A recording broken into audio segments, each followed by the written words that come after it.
I'm going to practice what I preach and talk local politics and silly government overspending here on the show today, New England Take. Be sure to like and subscribe, trying to get up 200 subscribers here over the next couple months, so please help me get to that point. All right, so this is from the Concord Monitor. Bridge Park Design's debut face sparse funding picture. There's this bridge that they commissioned a study for in 2023 going across, so the Merrimack River goes alongside Main Street here in Concord, and there's a big bridge, is the Loudon Road, which before we talk about this footbridge that they're allegedly considering, they can't even figure out how to keep that maintained so that pedestrians can cross between the downtown area and the Heights. It is sketchy and scary, and you're risking your life if it's within a few days of a snowstorm, because they don't have the staffing to maintain the sidewalks, let alone that bridge, which is probably very scary for the workers to go across. And they did a study for a footbridge which goes all the way from over behind the Granite Group, which is like a plumbing supply and the Liquor Commission offices on Store Street, over a tremendous amount of land, over 4 lanes of highway, over a river, and then on to alongside where there's now Sunflower Farm over there, and it'll attach to this Greenway Trail that they've been pushing for years. Greenway Trail, I think, is a dead end, if I remember right. It doesn't even go all the way through. So when you get over to the other side, you're just ending up on the Loudon Road area behind where Convenient MD and the New Sierra and such are. This is not a heavily foot trafficked area. This is a long bridge, too, that they're talking about having. We're talking almost a half a mile of bridge, 0.4 of a mile to go all the way across on this. And you're not connecting to a very safe area, let's put it that way. And it's not like they're connecting to areas that people are going to want to go between. So there's no housing over on the other side of the river. It's some basic commercial area. This side of the river is also commercial area, but it's not like this sort of commercial, like when you go to, I don't know, you gotta go to the Portsmouth area or something where, yeah, you may walk a fair bit, you're okay with carrying a few packages.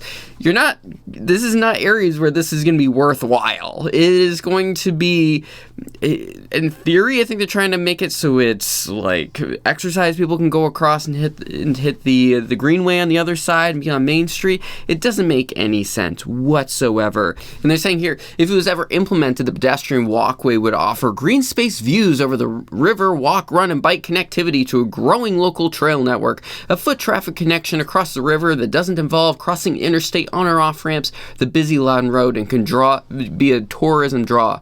Okay, well, if you're going to do that, you may want to make sure there's no homeless camps on both sides of the river. I mean, right now, over by the Greenway, it's cleared up, but Healy Park, there are cops there all the time, which is on the Main Street side of the river. That little park in the corner over there, Terrell Park, is just mere feet away from tremendous amounts of very destructive homeless camps that are all along the river. That is not a safe area to do, as it is every year. They got to clear out the whole area between the river and the Main Street downtown area, because otherwise it just fills up with homeless camps. The railroad tracks over there, it's not a safe area. And we're saying, we're going to send a bunch of exercise enthusiasts over there. There's also not that many residents here on the Main Street area of downtown Concord. We're talking millions and millions of dollars that would have to happen in order to make this come to fruition. Estimated price tag of $60 to $75 million.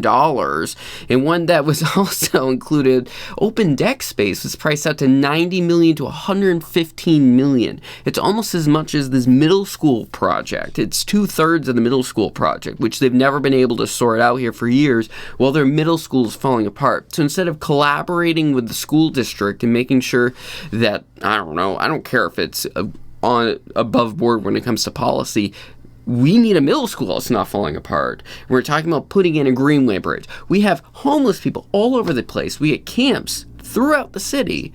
And instead of trying to figure out more shelter space, enable more programs to be able to get these people back where they need to be going, we're over here doing multi-year investigations into how we can have a fancy above air walkway that people can exercise on we have lots of trails. Concord is one of the best trail systems for like a small city I could think of. I can't think of another place that comes close.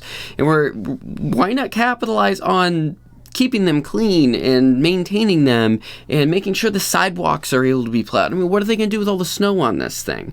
They're going to put in almost a half a mile's worth of bridge that's now every year going to be covered in snow, and they're not maintaining the trails. So the trails are still going to be covered in snow. What does that mean from a safety perspective? What does that mean for an expense every single year keeping this up? And it's so long, this is going to need to be a capital investment for the future every time there's going to be any wear and tear that's going to naturally happen over this.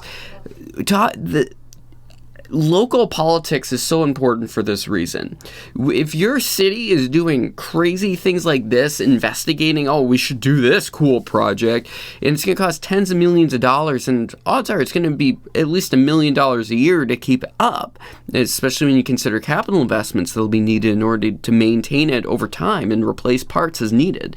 This is a problem, and we should be involved here. Yes, there's lots of craziness going on with DC. It's getting on all the headlines. Trump is certainly sucking up a lot of the oxygen when it comes to the news cycles and everything, but turn around, what's going to impact your bottom line of your property taxes?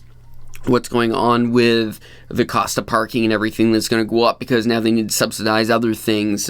Like, consider where your day-to-day dollars are actually being spent and what you can do about it. And hey, if you think this is a good idea, make a good case for it.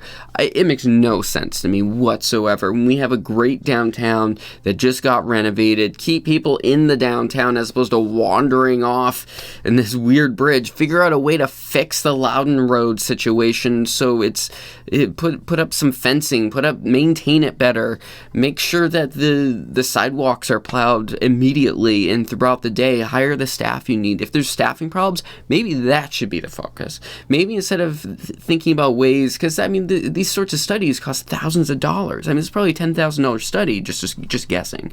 Why wasn't $10,000 put in to maybe pay these workers more so that maybe they're a little more apt to take the job or continue working to do grounds work here in the city of Concord? This is huge.